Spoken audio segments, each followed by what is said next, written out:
Good afternoon, everyone. My name is Aaron Mukherjee, and I am the Voter Protection Director at the Democratic Party of Virginia. As we all expected, the Republicans' pivot on early and absentee voting didn't last very long. Today, we are in a situation where the Richmond Electoral Board has illegally gotten rid of this early voting location. That's not a decision they can make. That's a decision for the City Council, and they've made that decision. The Electoral Board made that decision with the support of 2 unelected Republicans, not the folks who were elected by the people of Richmond. So we're going to take all appropriate action to ensure that this illegal act doesn't stand. But you know, the governor could do this today. He says he supports early voting. He could actually make a phone call to his own party in his own backyard. But we're not holding our breath. Because Republicans know that when people vote, they know that when everybody has an opportunity to make their voice heard, they don't do well because they don't have good ideas. We don't want Youngkin's abortion ban in Virginia. We don't want him to roll back progress on climate change when we've got a 110-degree day outside today. We don't want him to take away the right to vote, and we're not going to let it happen. We're going to make sure we get this early voting site. We're going to make sure folks can vote this November. We're going to make sure that Youngkin's agenda is DOA. And with that, I'll introduce the mayor. Another round of applause for Aaron's work.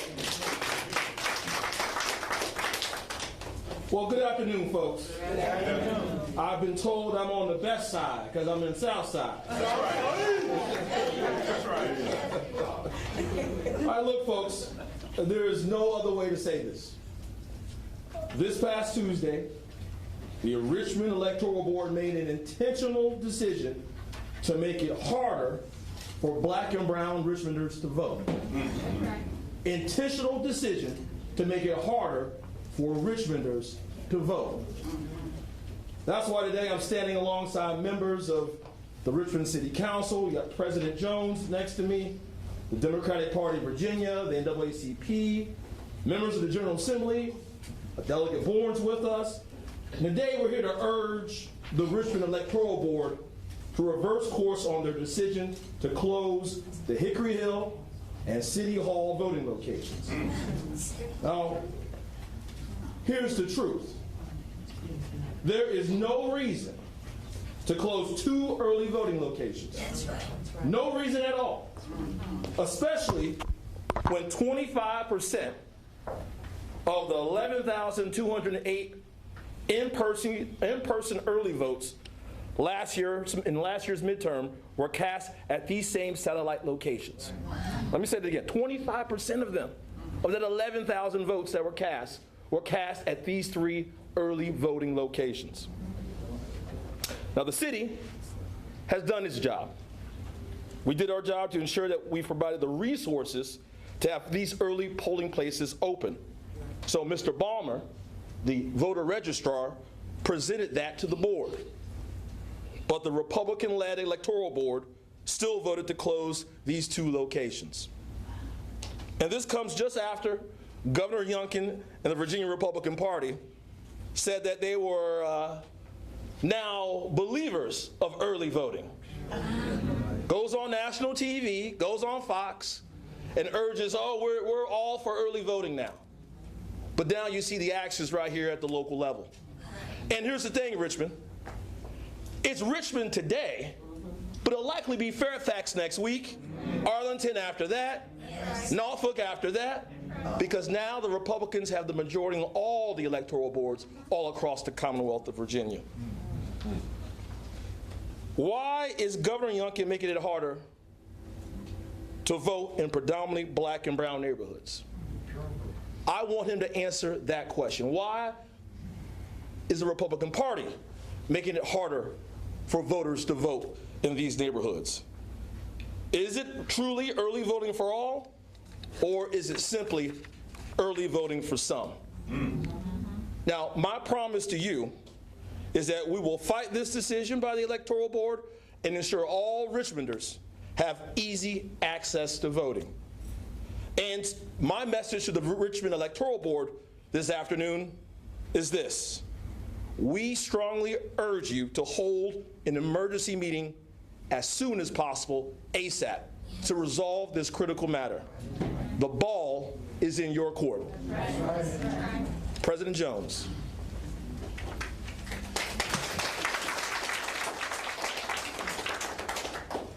We've been here before. We have. City Council has already opined on which locations should be utilized. Last election cycle, they published that 3 locations, 3 sites would be used, but they only opened up 1. Riva, Councilwoman Trammell, other members of council and myself, we went to them and asked them to open up Hickory Hill immediately. So the question is why? Why are we here again? City Council has already spoken through the budget process. They're talking about it's going to cost $100,000. We understand that it will.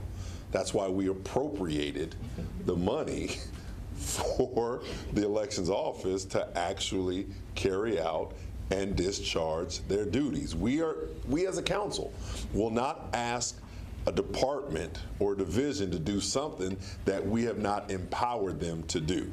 So they have the money, they have the resources, so what's the issue?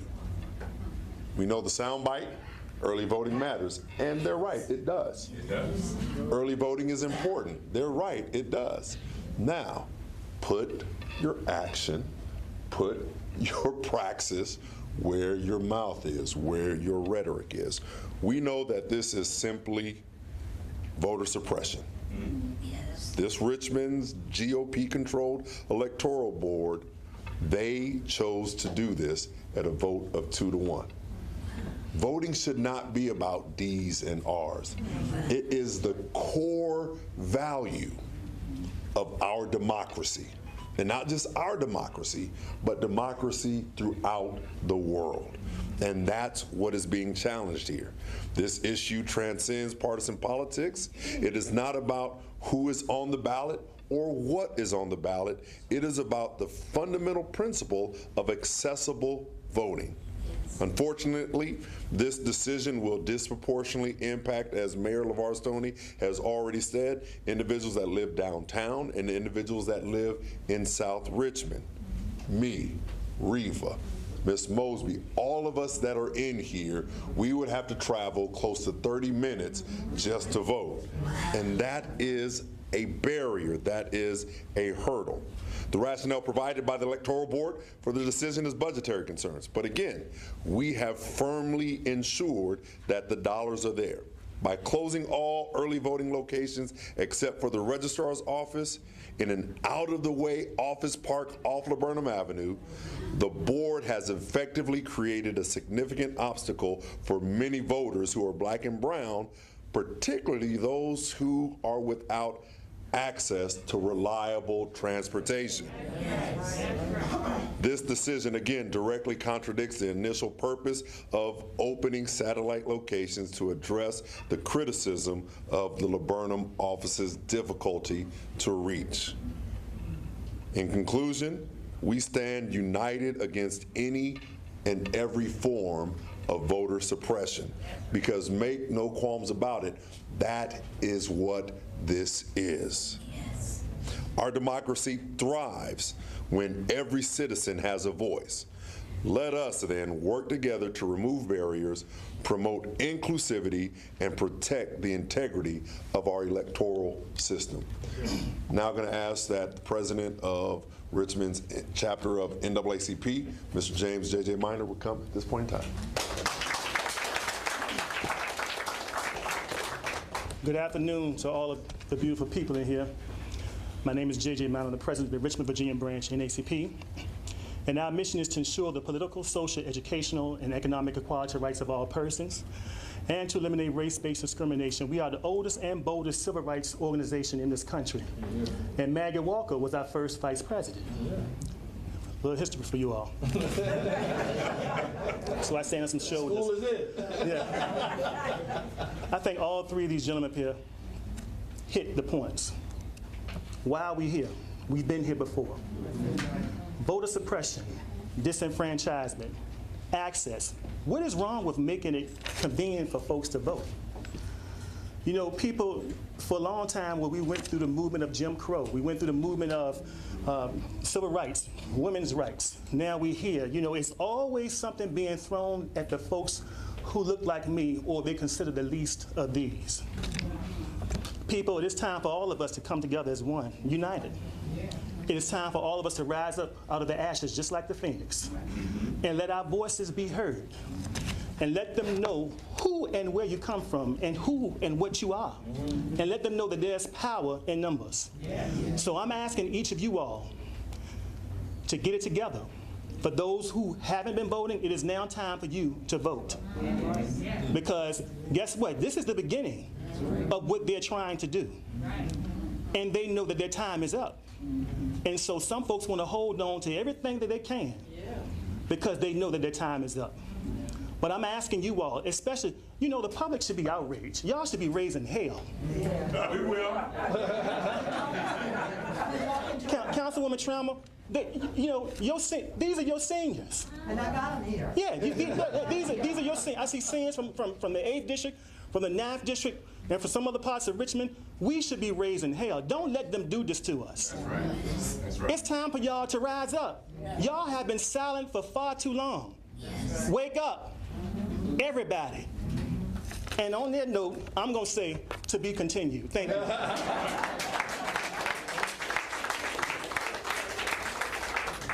Good afternoon. There's not much more that can be said about the importance of this issue. I think President Jones said it right. Access to the ballot, our ability to vote, is not Democratic or Republican. It is American. And so when we do things like this to restrict people's ability to get to the ballot box and cast their vote, we are saying your votes don't matter, and we're saying it pretty loudly. And as someone who stood on the House floor and in the Capitol fighting the fight over 2 years to make access to the ballot easier, to expand early voting times, to make sure that you can vote on Sundays after church. That's why we have Souls to the Polls events. And we've seen that it works. Turnout since those changes has been historic. We've set records each year about the number of people voting. So I would join my friend, my mayor, in urging the Electoral Board to reconsider this. They have the money. They have the people. Let's cut all the BS and let's open Hickory Hill back up so that people can come vote. Yeah.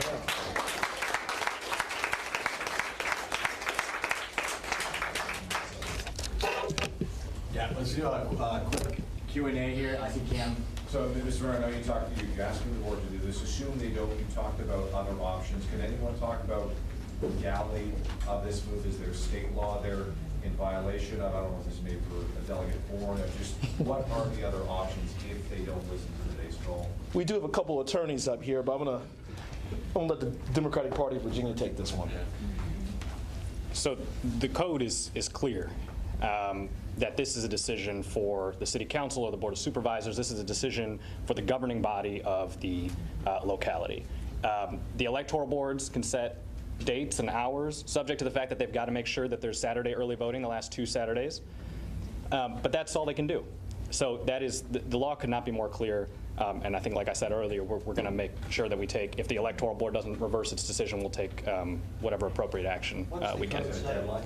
What's that? Deadline, if they don't act, you're going to do something? Mr. Mayor, what's the deadline? Well, it's our hope that we get their attention this afternoon.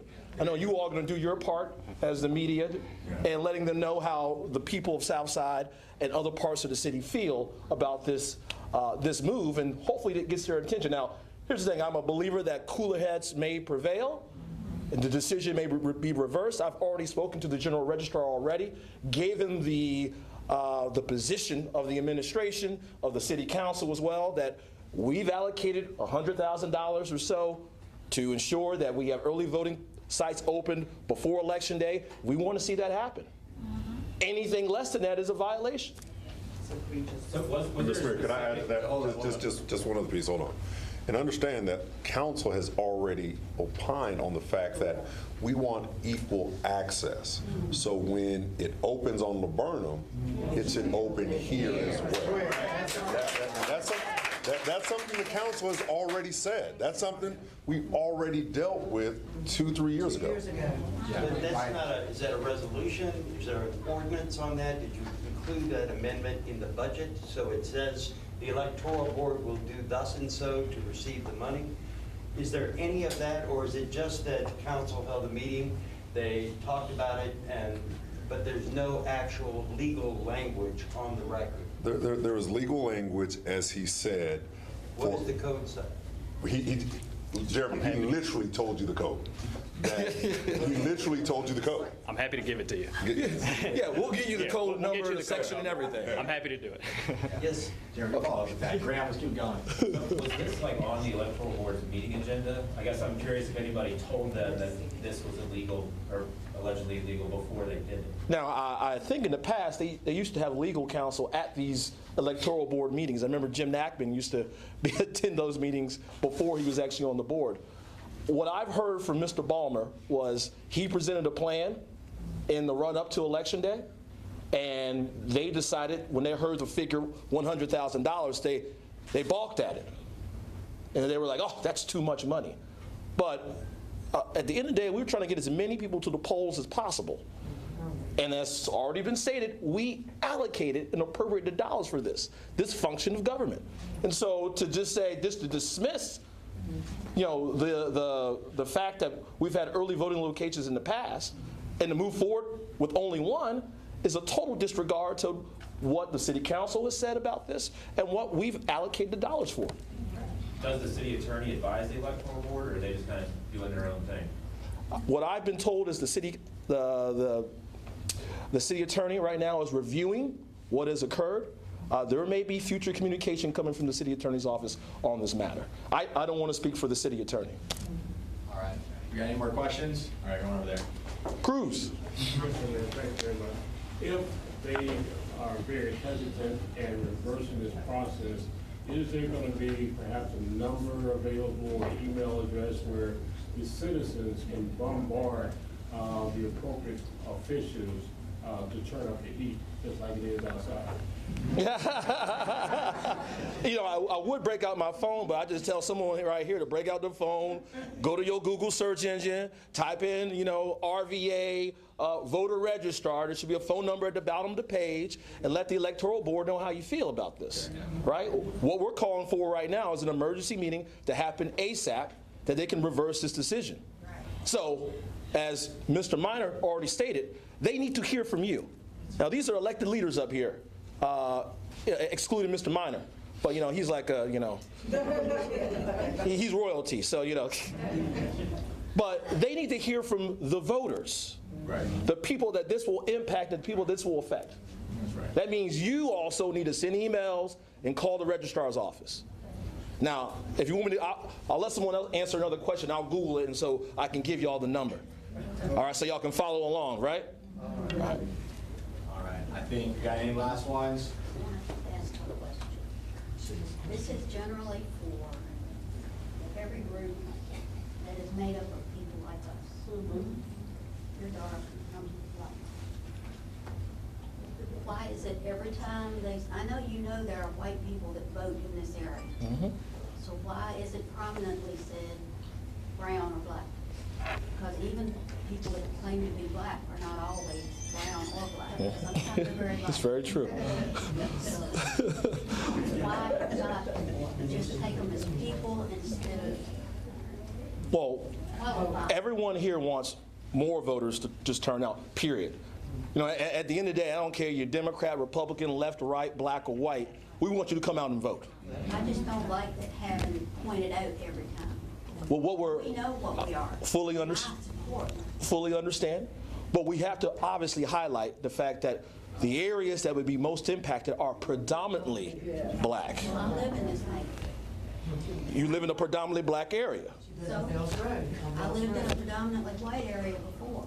What difference did that make? Well, what we're saying is there should be multiple places for people to vote. If you were black, you know the difference it makes. I'm just gonna say it like that. Might know the difference in attitude. All right, so the number that you all need to dial is 804-646-5950. That's downtown, Doug. And she'll have to transfer you. Yeah, 804-646-5950. 646-5950. Okay? All right, thank you, everyone. Thank you.